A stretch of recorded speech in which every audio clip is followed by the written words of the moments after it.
Olá a todos, dando continuidade ao processo de avaliação dos trabalhos submetidos ao terceiro simpósio de neuromodulação não invasiva, estamos com o trabalho Estimulação transcraniana por corrente contínua em ratos com neuropatia periférica, efeitos na analgesia e no crosstalk entre TRPV1/RK2 na medula espinal, que será apresentado por Rodrigo Jerônimo. E a palavra está agora com o apresentador. Boa apresentação. Obrigado. Olá, pessoal. Como a Lívia falou, eu sou o Rodrigo Jerônimo. Eu sou doutorando no Instituto de Ensino e Pesquisa do Hospital Sírio-Libanês. Sou orientado pela doutora Rosana de Lima Pagano.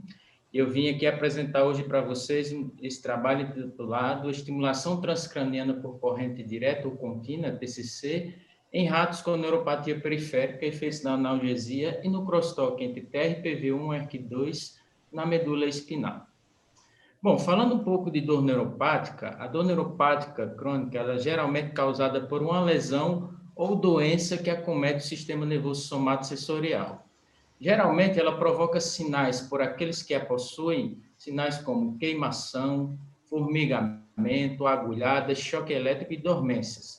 Assim como pode resultar em dor espontânea, em hiperalgesia, que caracteriza-se pelo aumento da sensibilidade à dor, causado por um estímulo que normalmente causa dor, e a alodínia, que caracteriza-se por dor causada por um estímulo que normalmente não causaria dor, tá?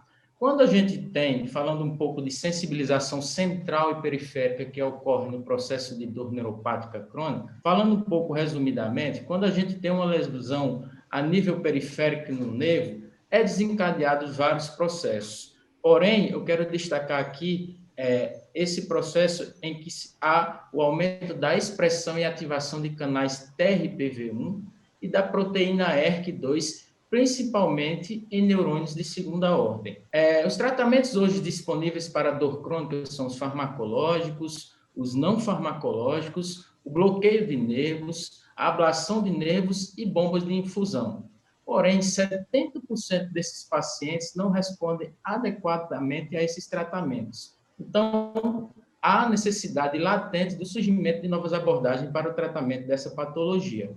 A ETCC surge nessa via. A estimulação transcraniana por corrente direta, também conhecida no inglês como TDCS, baseia-se numa técnica em que a fixação, geralmente, de 2 eletrodos de forma não invasiva no crânio do paciente, em que é aplicada uma corrente do tipo galvânica de baixa intensidade. Essa técnica ela tem por característica seu baixo custo, ela é não invasiva, como demonstrado aqui, é uma técnica segura e tem poucos efeitos adversos. E esses efeitos são transitórios, como a cefaleia leve, o prurido e o eritema leve. A técnica baseia no mecanismo de ação em que não há despolarização neuronal. A TDCS é capaz de aumentar ou diminuir o potencial de repouso neuronal, fazendo com que esse limiar aumente ou diminua. Então, o objetivo do nosso trabalho é avaliar o efeito da ETCC no fenômeno de dor neuropática e na expressão de canais TRPV1 e nos níveis da proteína ERK2 fosforilada na medula espinal em um modelo de neuropatia periférica. Para tanto, a nossa metodologia baseia-se no dia zero, nós realizamos os testes nociceptivos, que consiste do teste de pressão de pata, e o teste dos filamentos de von Frey, a fim de avaliar o limiar nociceptivo fisiológico. Após isso, nós realizamos a indução da neuropatia periférica, que consiste na técnica de CCI, que é a constrição crônica do nervo isquiático, nos quais nós colocamos quatro ligaduras frouxas no nervo isquiático do animal, e numa parcela dos animais, a gente faz o procedimento chamado do animal falso operado, onde a gente só expõe o nervo desses animais sem a realização das ligaduras.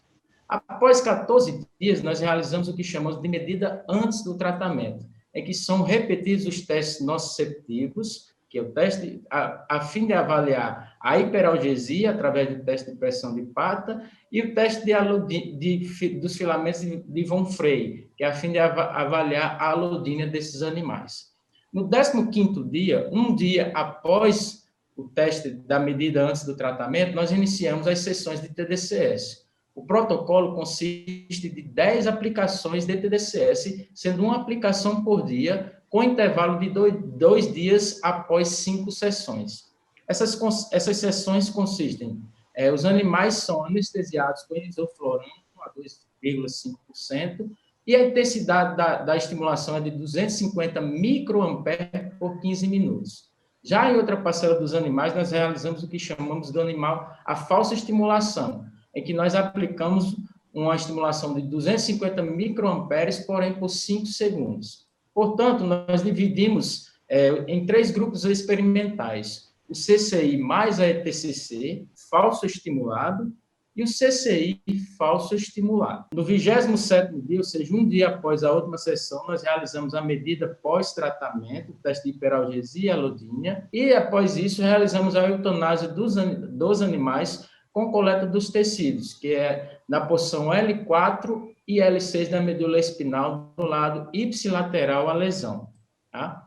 Falando um pouco dos resultados, avaliando o limiar nociceptivo dos animais, quando nós avaliamos a hiperalgesia mecânica desses animais, nós vemos que os animais com CCI, eles diminuíram o seu limiar nociceptivos.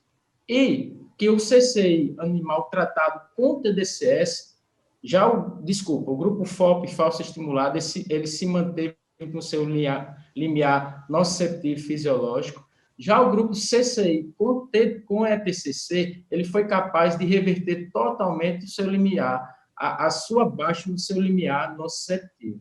Tá? Quando analisamos também a alodínia mecânica, nós verificamos um fenômeno semelhante, em que os animais falso operados e falso estimulados mantiveram seu limiar fisiológico, já os animais CCI falso estimulados e CCI diminuíram o seu limiar fisiológico, e as aplicações da ETCC foram capazes de reverter totalmente esse fenômeno. Ao se avaliar a expressão do receptor TRPV1 na medula espinal, nós vemos que houve um aumento nos níveis de expressão nos animais CCI falso estimulados. Esses dados condizem com os presentes na literatura, como, por exemplo, no trabalho de Canet et al. 2005, em que eles verificaram um aumento da expressão desse canal.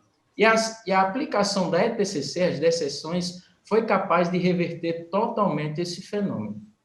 Já quando analisamos os níveis de proteína da proteína ERK2 fosforilada na medula espinal, nós vemos que não houve uma alteração nos animais CCI falso estimulados quando comparados aos animais FOP falso estimulados.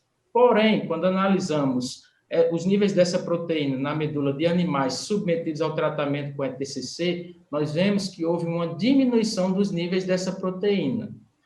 Esses dados, eles estão semelhantes aos apresentados por Gu et al. Em 2019, porém, nesse estudo, eles utilizaram a técnica de silenciamento de canal TRPV1, diferentemente da gente que utilizamos a técnica de TDCS.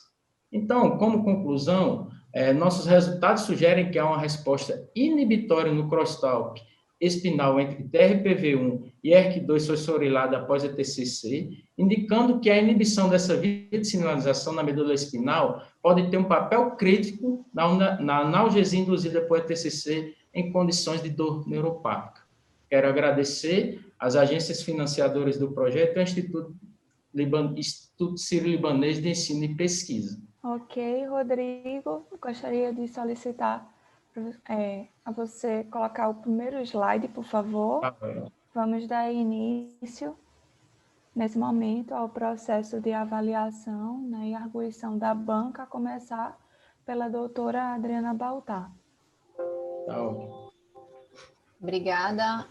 Parabéns, Rodrigo, pela apresentação, parabéns pelo trabalho. Né? De antemão, eu já ressalto que eu não sou da pesquisa básica, então, muitos termos e essa execução da metodologia, dos métodos da pesquisa básica, não é tanto a minha prática, mas eu vou fazer uma associação aqui de uma curiosidade que eu fiquei dentro da pesquisa que a gente faz em humanos, né? Quando a gente aplica a TDCS, da neuromodulação em humanos, pensando em dor, o nosso foco sempre é córtex motor primário, né? É a maior evidência que existe aí para o uso da TDCS, da neuromodulação em pacientes com dor crônica. E aí você trouxe a aplicação da ETCC para neuropatia periférica E quando você mostrou a montagem, você falou que foi uma TCC bicefálica. E aí eu fiquei na curiosidade de saber, né, nos animais, nos ratos, essa montagem bicefálica, ela acontece exatamente em que local do córtex, né? Como é que é esse posicionamento? Eu fiquei nessa... Exato. Doutor, é sempre uma pergunta que o pessoal faz para a gente que trabalha com pesquisa básica e quando trabalha com a TCC, porque nessa técnica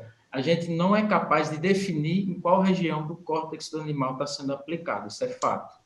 É uma limitante da nossa técnica, certo? Existe uma técnica bem específica da fixação de eletrodos, através do estereotáxico, você pode fixar e tal, principalmente utilizada em camundongos, tá? Eu conheço trabalhos com camundongos, mas que podem ser feitas com ratos Wistar, mas a nossa é uma limitação da técnica, sim, a gente não pode definir em qual área a gente está aplicando a estimulação, tá? Isso é fato. A gente pega ali córtex motor, pega córtex, várias regiões, mas a definição em si, como é utilizada em humanos, a gente não tem como definir. Rodrigo, primeiramente, parabéns pela apresentação, foi bastante elucidativa. Muito obrigada por mais uma vez pela confiança, né, em compartilhar o seu trabalho conosco. E eu gostaria, na verdade, de perguntar uma coisinha que eu fiquei, quando eu estava vendo sua apresentação e vendo seu trabalho, fiquei com uma dúvida mais específica. Eu vi que na parte da randomização dos ratos, né, da definição dos grupos, eram 8 ratos por grupo, não era? Essa parte comportamental, a gente, necessariamente, a gente pode utilizar ela no gráfico. Porque, assim, você só comprova que a sua estimulação deu certo com essa parte comportamental, tá? Uhum. Então, o N do comportamento, geralmente, é grande. Geralmente, é maior do que o N da proteína de interesse. Porque o material que a gente extrai tipo, medula. Fiz com medula nessa parte. Dá para fazer 2, 3 proteínas de interesse. Depois eu tenho que fazer outra leva. Então, das proteínas foram 5, tá? E da parte comportamental, sim, foram 8. Exato. Muito obrigada. Eu dou por encerrada as minhas arguições. Tá, eu que agradeço, gente. Obrigado, foi um prazer, tá? Tá aqui com Obrigada, você. Rodrigo. Nada. Tchau, tchau.